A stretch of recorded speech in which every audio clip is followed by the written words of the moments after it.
Hi, I'm Rohan. A little bit about me. I like to go hiking in national parks and state parks.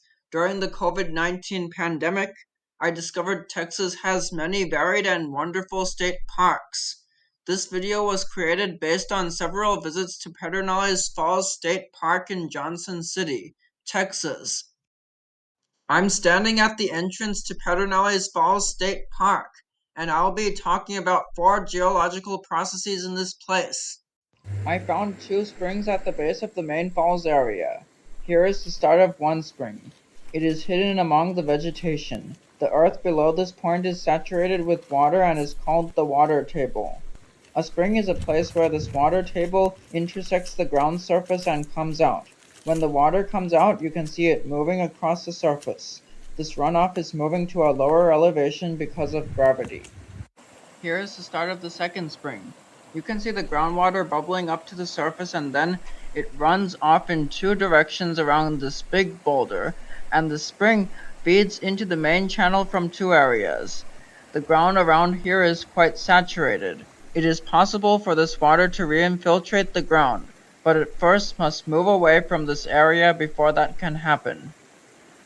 If you look at this picture, you can see surface runoff from both springs entering the main stream. Looking left to right, see where the white water is. That is one of the entry points of the second spring. You can see the groundwater rushing into the main channel. A closer look at this area will be given in the next image. The channel in the middle also shows the surface runoff from the same spring. The rightmost channel shows the surface runoff from the spring that started among the vegetation. Here is the closer look of the groundwater rushing into the mainstream from around one side of the boulder.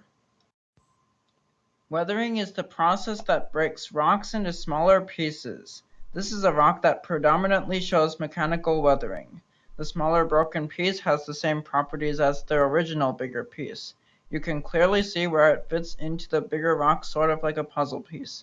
The weathering here is probably due to ice wedging. Water can get into rocks in weak areas such as fractures, joints, or crevices. Then if the temperature goes below freezing, the water freezes, expands, and puts pressure on the rock. Repeated freeze-thaw cycles can enlarge a crack or break off a piece of the rock, as it is likely for this rock's predicament. Here is an example of biological weathering by chemical means. The rock is covered in what looks like lichen. Lichen is something between algae and fungus. They produce a weak acid that chemically breaks down the minerals in the rocks. The rock's minerals become their nutrition. You can see holes in this rock which are probably caused by this type of weathering. Here we see an example of biological weathering due to physical means. This plant looks to be a small tree and it is growing in the rock's crack. I doubt this plant split the rock. However, as the roots of this tree get bigger, it will put more force on the rock and widen the crack, thereby weakening the rock and possibly eventually splitting it up. Look at this limestone rock out on the stream bank. It had rained just before I had gotten to the park, and the rock here looks like it has been subjected to chemical weathering by carbonation. Normal rain is slightly acidic because it has carbon dioxide dissolved in it, and when this happens, it forms carbonic acid. This rock looks like it's been eaten away slowly by carbonic acid. The holes are probably due to carbonic acid dissolving away the calcium ions in the limestone every time it rains. The Pedernales Falls is subject to flash flooding. When a river floods, it spills over its banks. Moving water carries sedimentary particles with it. I found a large depositional area at the base of the main falls. As the picture shows, at the base, the land flattens out and widens, and when this happens, flowing water slows down. The water is then unable to transport as much sediment, so much of it deposits in this area. Here is the picture of sediment deposited off to the side area from the main channel of the stream and at the base of the main falls. You can see the sediment contains large grained coarse sand, pebbles, a few shells, and rocks with angular edges. Here is a picture of sediment deposited further downstream. Notice that the sediment consists of more fine-grained sand.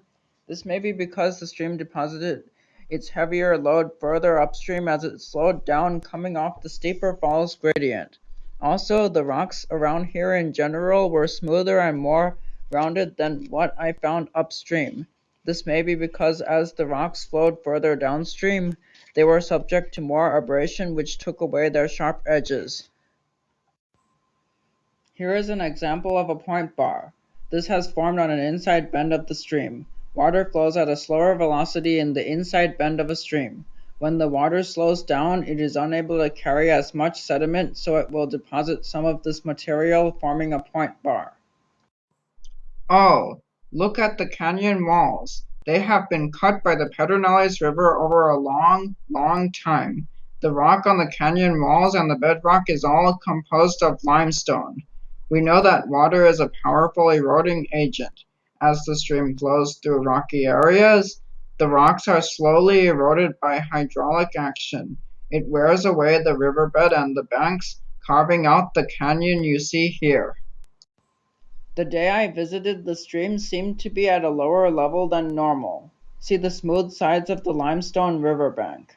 As water flows, it erodes rocks by dissolving the calcium in the limestone and carrying these ions away. This is a slow process, but over an exceedingly long period of time, water can dissolve away huge amounts of rock along the riverbank. I found a huge number of potholes on the exposed limestone streambed. Potholes are an erosional feature and form when a rock or many rocks get caught in a circular current and then spin in the same spot. First, a small imperfection forms on the streambed, and this imperfection causes circular currents to become even stronger at that same spot. A rock or rocks trapped in that turbulent spot will continue to grind away at the streambed swirling downward. Eventually, this vertical erosion by abrasion will lead to a bigger and deeper hole. The first picture shows some rocks trapped in the pothole, and perhaps these will act as grinders when the stream is flowing. If there are similar circular currents nearby, then many potholes can form close by and over time join to give even bigger potholes, like in the second picture shown here. This video shows caves at water level. All of these have been formed by the hydraulic action of the stream. When you look at the stream, you can see the caves are at those areas where the curve of the stream seems to deepen and extend the curve outward. This means the velocity of the flowing water is higher at that part of the stream. Usually, this creates a simple cutbank. Here it seems the stream's hydraulic power has further eroded the cutbank to carry away the calcium in the limestone to create these caves at the water level. I think I'll sit here for a bit. Thanks for watching. Make sure to stop by and visit Pedernales Falls State Park if you're ever in Texas, even if you're not a geography buff. I think the park is pretty cool.